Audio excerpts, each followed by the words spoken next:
আসসালামু আলাইকুম গাইস, আপনারা কেমন আছেন সবাই? আমিও আল্লাহর রহমতে আপনাদের দোয়ায় ভালোই আছি।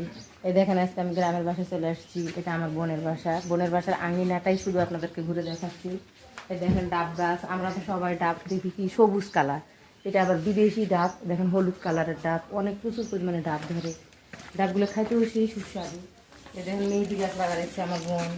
এখানটাতে আবার ফুল গাছ, আর এই তো সজনা গাছ, এটা 12 মাসি সজনা গাছ। আর দেখেন সবজি লাগা রেখেছে বাড়ির আঙিনে, সার দিক সারা সবজি। দেখেন রসুন গাছ কত হয়েছে, এই রসুনের পাতাগুলো খেতে কত ভর্তা করে খেতে মজা লাগে। আবার এই দেখেন পালং শাক, আর ওই যে মালটা গাছ না, লেবু গাছ। দেখেন লেবু কত ধরে আসছে, পেকে পেকে ধরে আসছে। কমলা লেবু, কত কমলা লেবু, এই দেখো ভিতরের দিকে কত কমলা লেবু, সে সুন্দর। সব কিছু বাড়ি সার বিষ সারা দেবে। দেখেন পেয়ারা গাছ, পেয়ারাও ধরে ধরে আছে। বাড়ির গাছের পেয়ারা অনেক মিষ্টি হয় এগুলো খেতে। আর এই যে দেখেন আমার বুবুর গাছের হলে কুমড়া হয়েছে, এই চাল কুমড়া। এগুলো দিয়ে কী হয়, আমরা বড়ি দিই, তারপর হলে এগুলোর মোরব্বা বানানো হয়, অনেক সুস্বাদু খাবার বানানো হয়।